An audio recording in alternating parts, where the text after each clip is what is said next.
This train is departing.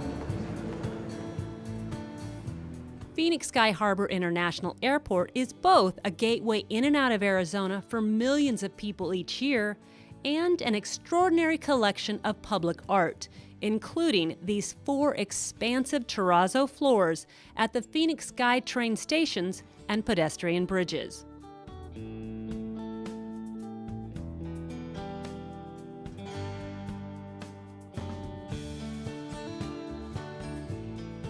These stunning floors started as simple drawings by 4 gifted artists commissioned by the City of Phoenix Public Art Program, but it took teams of skilled fabricators and craftsmen working for nearly 40,000 hours, often on their hands and knees, to bring them to life. Today, people walk across them every day and experience art underfoot.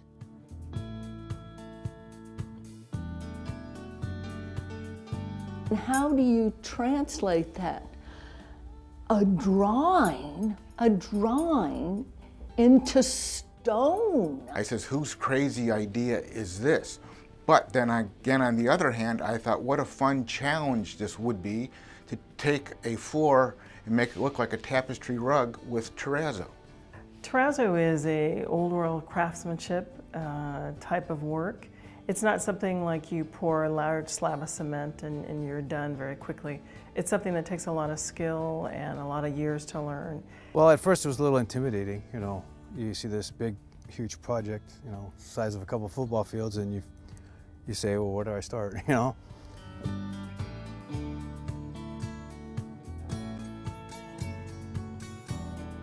One of the hardest things was working with the graphic designer in translating a drawing into something on a computer that everybody could work with.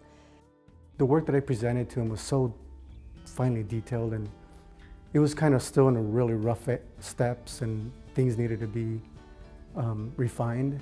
When an artist does a rendering of a drawing, they don't use clean, crisp lines. A lot of them use a pencil or a pen, or they use shapes. And when you digitize it, these shapes will come out with dashed lines, dots, or whatever.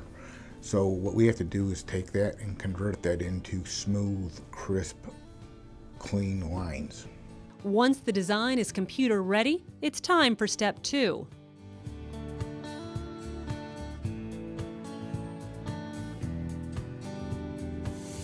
The fabricator uses a water jet to cut out the metal patterns for 3 of the 4 floors.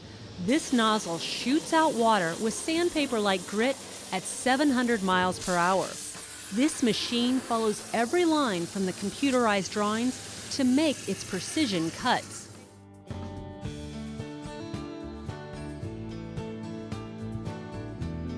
I look at it like, okay, if I was the poor person trying to put this thing together, how would I do it to make it easy? He made it easy by first cutting the patterns into a lightweight plastic board called Coroplast. The boards enabled workers to transfer the patterns at full scale onto the floor. Workers on their hands and knees use this system to install the metal patterns and glue them in place. And on these art projects, details are everything, because if you leave those out or if you don't follow them with a scrutinous eye, you'll end up with a project that doesn't fit.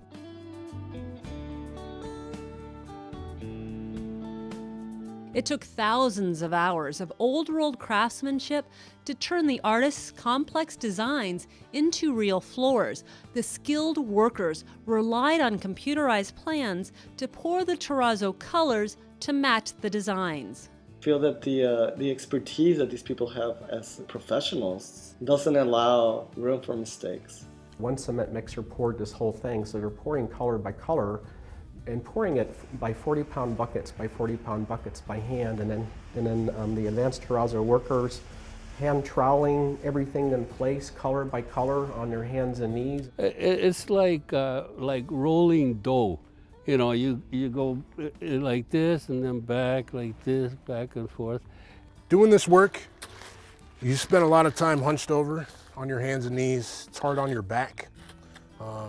It's hard on your knees, your arms, pretty much everything.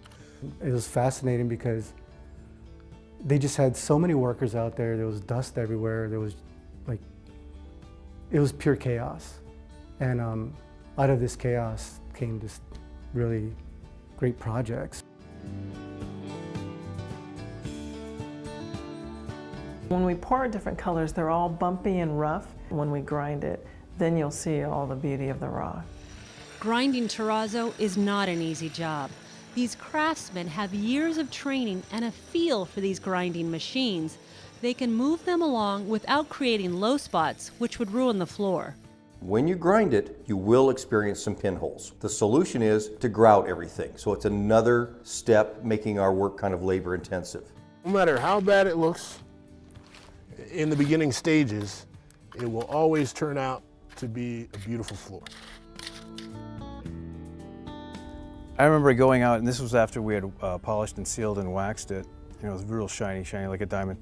And you go in there in the morning at 5:30, with just the downlights coming on it. It was just breathtaking. I never walk through an airport or anything that has a terrazzo floor without, you know, a little tear coming to my eye of respect for the people that did it.